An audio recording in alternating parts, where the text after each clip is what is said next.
আসসালামু আলাইকুম। এসেছে রমজানের ডাক, ডাকে দিতে হবে সাড়া। রমজান মাস ইবাদতের শ্রেষ্ঠ মৌসুম, তাই প্রস্তুতি নিয়েছি এই রমজানের যে হুকুম আহকাম রয়েছে তা পালন করার। আর যেহেতু এই রমজান মাস সকল মাসের মধ্যে শ্রেষ্ঠ, তাই এ মাসে আল্লাহ তাআলার যে হুকুম আহকাম রয়েছে সবগুলো পালন করার চেষ্টা করব, নিয়ত করেছি। আর আল্লাহর কাছে বেশি বেশি ক্ষমা চাইব। তিনি প্রতিশ্রুতি দিয়েছেন এই রমজান মাসে আমাদের সকল ভুল ত্রুটিগুলো ক্ষমা করে, মার্জনা করে পরিশুদ্ধ করার প্রতিশ্রুতি দিয়েছেন।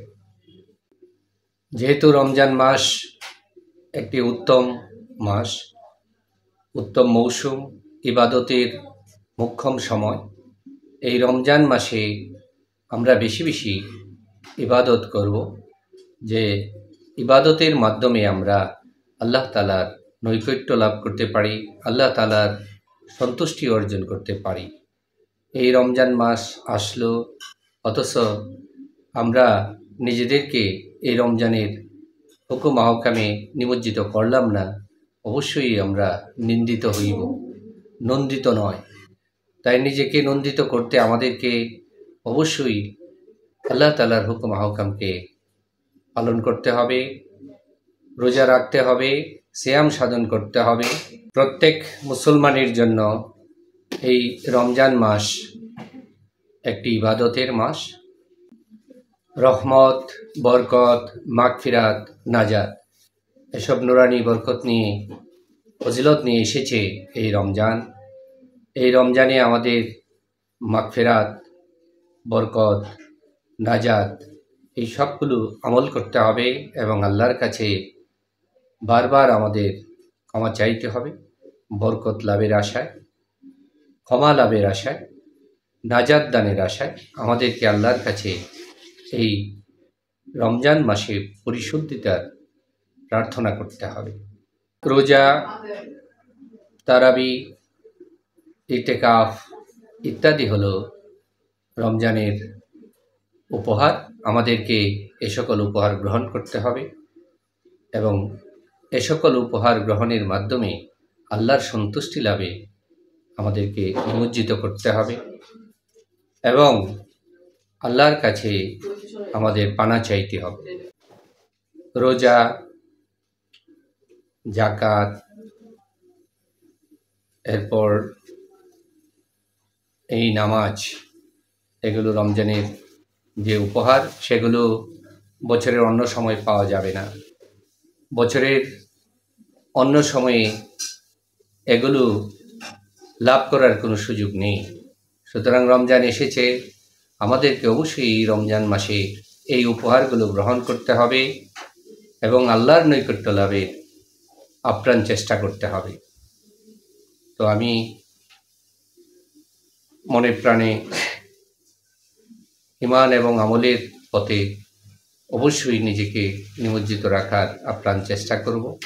সেই সাথে আপনাদের উদাত্ত আহ্বান জানাই, এই রমজানের যে ফজিলত রয়েছে, হুকুম আহকাম আছে, এগুলো আমরা যেন পালন করি। আর আমার সন্তানদের জন্য আমি তাদেরকে এই বিশেষ করে ধর্মভীরুতার জন্য চাপ দিচ্ছি, যাতে তারা আল্লাহর নৈকট্য লাভের জন্য এখনই ব্রত হয়। সেই সাথে আমি এই মুহূর্তে আমার ছেলেকে নিয়ে এই তারাবির নামাজ পড়ে আসছি, এশার নামাজ, তারাবির নামাজ পড়ে আসছি। সেই সাথে আমরা চেষ্টা করছি সকল হুকুম আহকামগুলো যেন যথাযথভাবে পালন করতে পারি।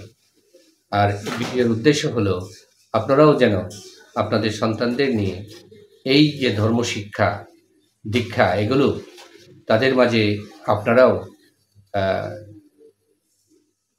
সৃষ্টি করতে পারেন। তারা যাতে ধর্মভীরু হয়, ধর্মীয় বিষয়গুলো যেন অন্তত এই রমজান মাসে এসে আমরা যারা বড় আছি তাদের কাছ থেকে শিক্ষা লাভ করে। তো তো দর্শক মণ্ডলী, এই রমজান মাস এসেছে। এই রমজান মাসে আমাদের আখলাক, বিশেষ করে আমাদের এই চরিত্রকে গঠন করতে হবে। আমাদের যে ভুল ত্রুটিগুলো আছে সেগুলোর জন্য আল্লাহর কাছে ক্ষমা চাইতে হবে। আর শিষ্টাচার বোধ, আমাদের কথায়, বদনে, আচরণে যেন কেউ কষ্ট না পায় সেদিকে খেয়াল রাখতে হবে। অবশ্যই আমরা এই ব্রত গ্রহণ করব যাতে করে আমরা আমাদের এই আচরণ দ্বারা যাতে কেউ ক্ষতিগ্রস্ত না হয়, কেউ আঘাত না পায়, সেই দিকগুলো আমরা অবশ্যই খেয়াল রাখব। তো রমজান মাস সিয়াম সাধনের মাস, অর্থাৎ ধৈর্য ধারণের মাস।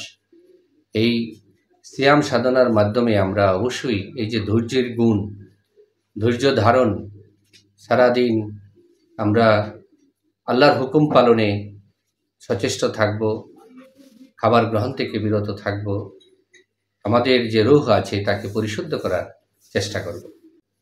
তো দর্শক মণ্ডলী, আমাদের এই যে রহমত, বরকত, নাজাত, এই যে সুযোগ, এটা আমাদের সামনে দিয়ে চলে যাবে আর আমরা বসে থাকব, নিশ্চয়ই আমরা গুনাহগার হইব।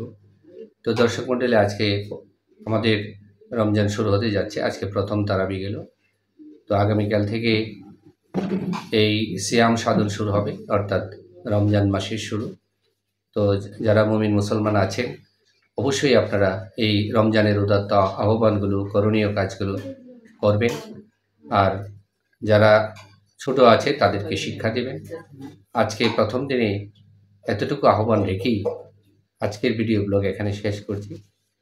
তো আমার হৃদয় মনে যে সকল কথা আছে, তো সেই কথাগুলো ধীরে ধীরে শেয়ার করতে থাকবো, সাথেই থাকবেন। আর আমার চ্যানেলটি সাবস্ক্রাইব করার বিনীত অনুরোধ রইল। তো সবাই যেন আল্লাহর এই যে হুকুম রোজা, সেটা সফলভাবে রাখতে পারেন আর বেশি বেশি তেলাওয়াত করতে পারেন, নামাজ পড়তে পারেন।